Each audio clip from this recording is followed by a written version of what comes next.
Juan Kapitulo 6, versikulo 35. Si Jesus miingon kanila, "Ako mao ang pan nga naghatag sa kinabuhi.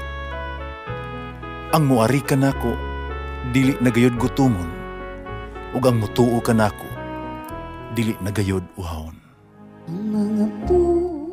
Pan sa kinabuhi.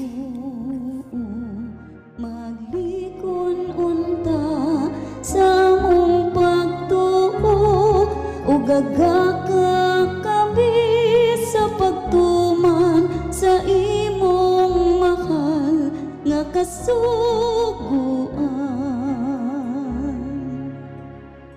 Ginoo man na kaninyo. Ang Santos nga Ebanghelyo sumala ni San Lucas. Si Jesus miingon ngadto sa katawhan, karon sa unsa ko ikatandi ang katawhan ining panahona?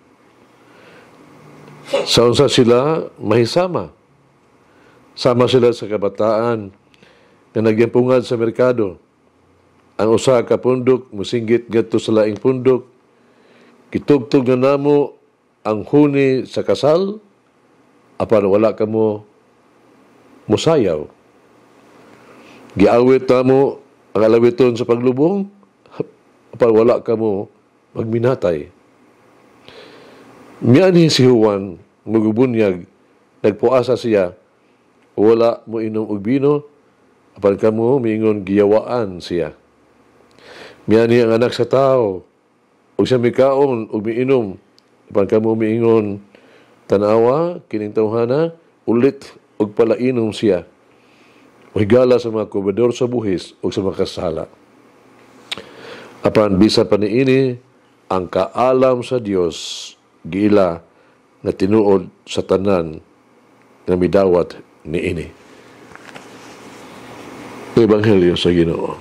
Pasalamati ang Ginoo kay siya maayo, ang iyang gugma mulungtad hangtod sa kahangturan. Pasalamati ang Dios sa tanang mga Diyos, ang iyang gugma malungtaron. Pasalamati ang Ginoo sa mga Ginoo, ang iyang gugma malungtaron.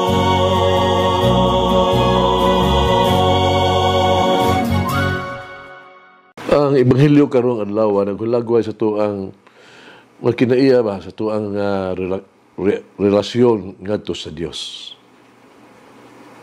Una, adunay kalagmitan ba alang kanato nga gusto ta nga ang Dios may uyon kanunay sa tumaga pag-ampo. Galing din matuman ang atong gusto. Gusto nato na ihatag sa Dios ang atong gitinguha.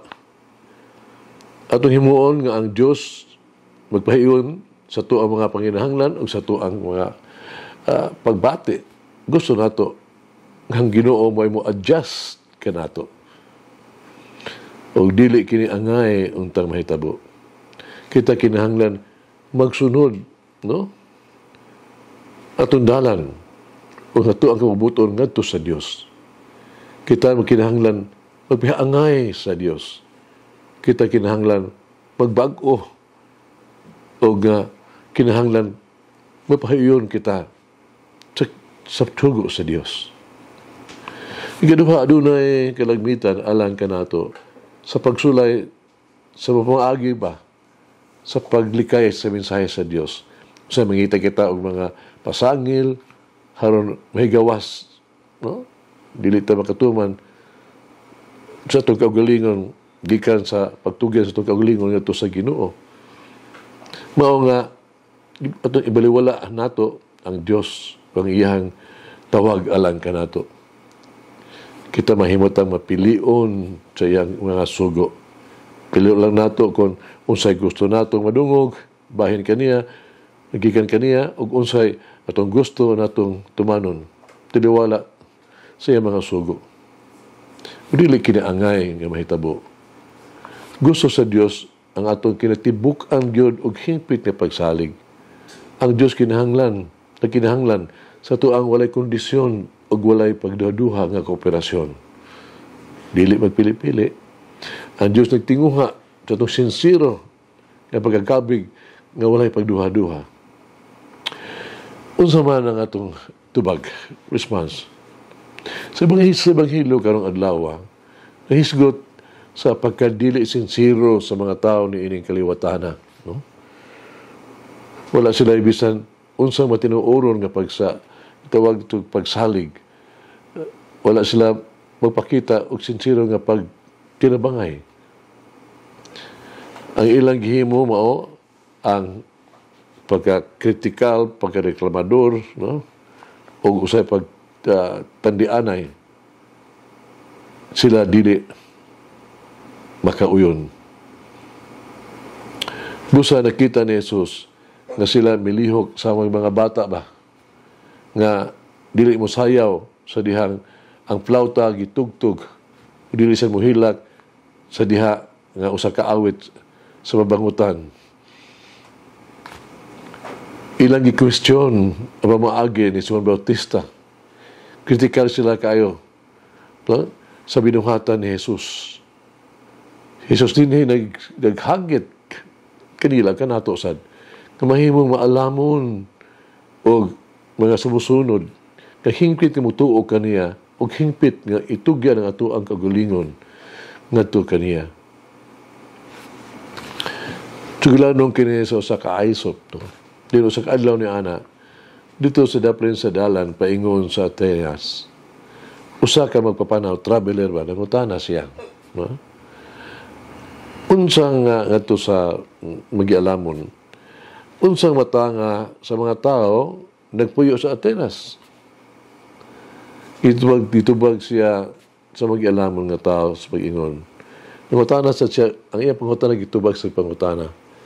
Utana siya, apan sultihi una ako, kundiin kagikan, ug unsang klasiha ang mga tao nga nagpuyo sa inyong gigikanan, inyong lugar.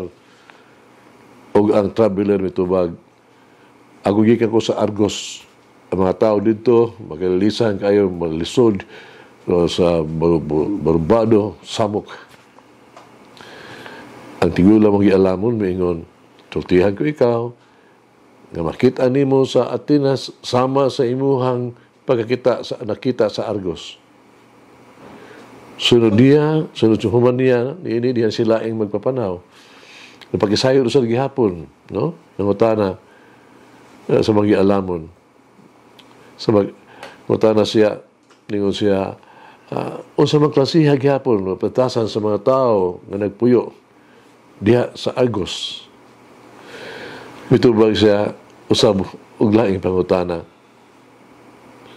Maghapon, no? Nga unsa man klasiha sa mga tao sa imong kagikanan, ilang mga batasan. Og may tubag ang magpapanaw ningon sa ang mga tao nagpuyo dito, maayo buutan og magmalinawon. O mag-alamon nga tao, mitubag sad dito sad makaplagan nimo ang mga tao sa Argos magialamon usab og matinabangon. Mag-ampo kita. O among Ginoong Hesus, among manluluwas o higugmaong nga Dios. Uban sa imong grasya tabangi ako sa pagkamatinud-anon sa among pagtawag kanimo. Matinud-anon sa mo ang mga responsibilidad, matinud-anon sa mo ang panaad. Giyahe kami nga mahimong transparent sa mo ang mga buhat, tumutulod-anon sa mo ang mga pulong. O Amahan, Ginoong Hesus, among luwas o mahigugmaong Diyos. Tulira ang among dalan, akong dalan, limpyuhi ang among ako ang hunang-huna, limpyuhi ang among ang kasing-kasing, akong kasing-kasing, o usba na akong kinabuhi para harumay sama sa imuha. Amen.